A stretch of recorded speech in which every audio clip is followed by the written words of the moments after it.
Jadi ketika era AI ini kita melihat banjir informasi kan, sosial media dipenuhi dengan berbagai konten, misinformasi, disinformasi, ada kebutuhan untuk konteks sebetulnya. Jadi publik itu butuh tahu ini informasi ini apa sih latar belakangnya, kredibel atau tidak, ada kebutuhan akan konteks.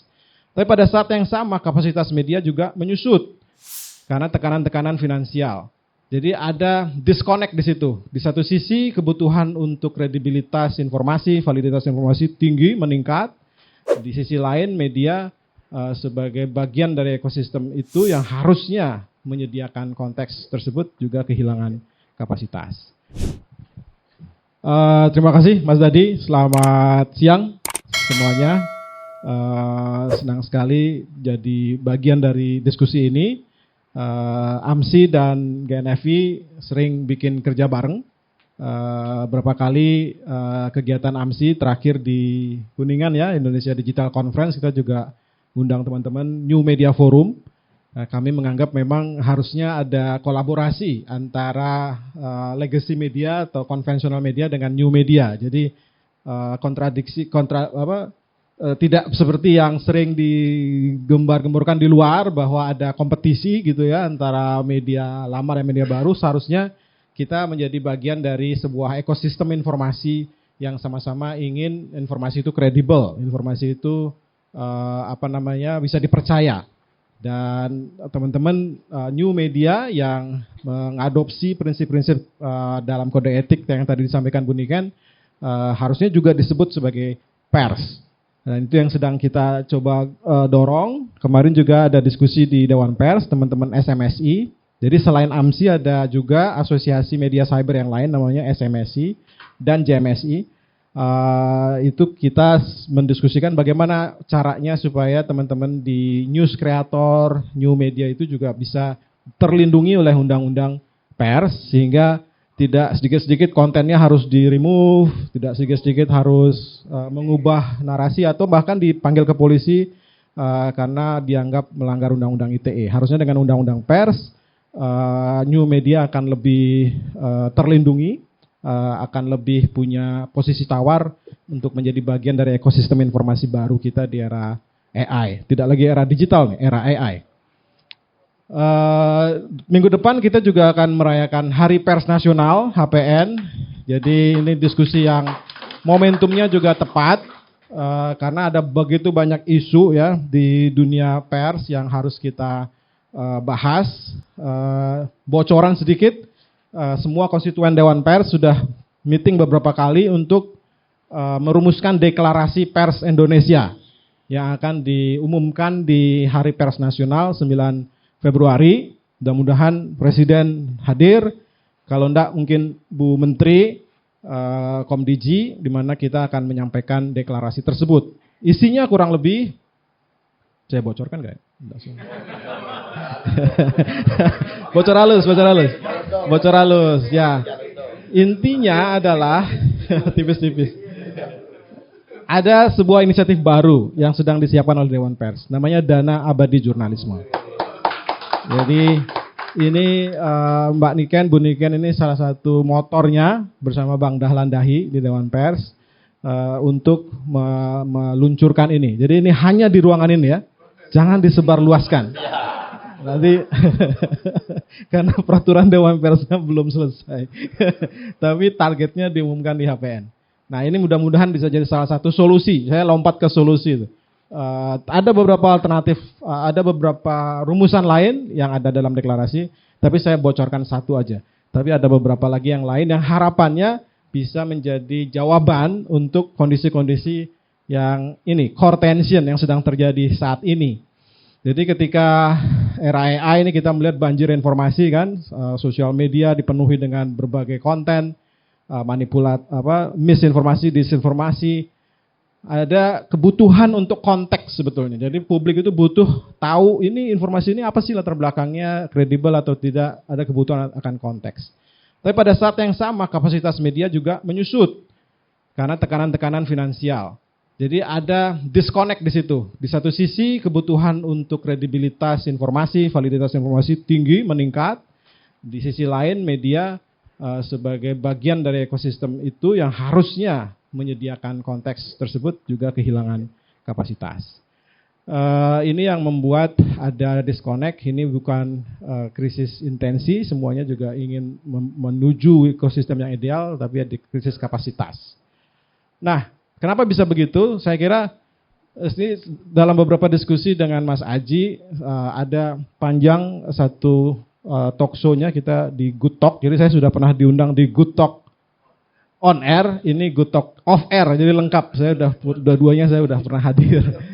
Kita mengupas secara cukup dalam sebetulnya kenapa ada krisis tersebut. Nah, yang menjadi kunci alasannya salah satunya adalah bisnis model. Jadi impression based bisnis model yang mengandalkan pendapatan iklan programatik yang selama ini dikejar oleh media itu ternyata in the long run membuat trust terhadap media justru tergerus. Karena dengan impression base, media itu mengejar volume, seperti kata Mas Hafiz tadi. Volume. Satu wartawan mengerjakan 10 berita per hari. Sehingga tidak lagi turun ke lapangan untuk mengulik sebuah topik dengan mendalam. Dia cenderung seperti mesin saja. Apa yang dapat itu yang diterbitkan. Press release misalnya, ya udah di copy paste saja. Itu mungkin menyenangkan untuk teman-teman PR, tapi percayalah dalam jangka panjang itu tidak menyenangkan untuk kita semua. Itu akan jadi salah satu poin yang ingin saya sampaikan adalah bahwa teman-teman PR berkepentingan media tetap kredibel, karena kalau tidak maka salah satu variabel dalam ekosistem informasi itu jadi terganggu. Jadi ini yang membuat kemudian impression based business model itu mendorong volume, mendorong klik. Karena dari klik itu, page views itu ada uang. Nah, tapi itu juga berubah karena AI sejak setahun terakhir, page view traffic di semua media di seluruh dunia, bukan cuma di Indonesia, turun. Hampir separuh, 30-50% traffic media itu turun karena AI. Jadi habit orang mencari informasi, tadi sudah disampaikan Mas Aji, Mas Hafiz, itu berubah. Tidak lagi ke Google, tidak lagi search, tapi ke AI, bahkan tadi Mas Hafiz bilang Roblox untuk anak-anak, carinya di situ, dan kita melihat ada drop traffic yang cukup tajam, 50% traffic itu turun. Dari yang traffic yang ada pun, ada satu riset baru yang sedang kami lakukan di AMSI, 20%-an dari total traffic itu sebetulnya bukan manusia. Yang hadir ke website-website kami itu bukan manusia, bots. Jadi itu crawler dari AI yang menyalin, mengcrawl teks-teks yang diproduksi oleh media. Itulah 20%. Jadi itu dua double squeeze masalahnya. Satu, kami tidak dapat kompensasi dari berita yang kami buat, kehilangan opportunity monetisasi. Dua, kami yang membayari cost untuk melayani bots itu. Biaya servernya dari media. Kan setiap kali ada query, servernya akan kerja, dan itu kami yang bayar. Jadi dua kerugian yang kami hadapi dari problem AI ini. Nah, ini kemudian ada beberapa solusi yang sedang kami siapkan. Salah satunya membuat infrastruktur khusus untuk AI, tapi ini butuh dua hal. Satu, butuh regulasi yang melindungi konten jurnalistik, jadi butuh revisi undang-undang hak cipta. Karena di Undang-Undang Hak Cipta, konten jurnalistik tidak disebut sebagai sesuatu yang dilindungi. Jadi tidak protected by copyrights. Unlike beberapa negara di Eropa atau di Amerika Latin. Karena itu kita sudah bicara dengan Kementerian Hukum, ada beberapa inisiatif agar ada revisi Undang-Undang Hak Cipta. Kalau itu dilakukan, maka ada justifikasi untuk kita menegosiasikan deal yang lebih fair dengan AI platform. Yang kedua ya butuh produk baru. Jadi kami membayangkan AI itu kan sebetulnya butuh data yang bagus, dia butuh good data, dia butuh credible data. Kalau tidak, maka dia tidak akan bisa menjawab pertanyaan dengan baik. Training data dan grounding data. Training datanya untuk melatih logiknya dia, dan itu sudah dilakukan, makanya bisa menjawab semua pertanyaan kita hari ini. Tapi dia butuh grounding data, supaya jawabannya up to date. Kalau enggak, ditanya siapa presiden Indonesia, jawabannya Jokowi mulu. Karena itu dia di training dengan data waktu itu gitu kan. Makanya dia butuh grounding data, makanya dia crawling semua website di seluruh dunia itu di crawling sama dia. Karena dia butuh grounding data. Masalahnya saat ini belum ada bisnis modelnya.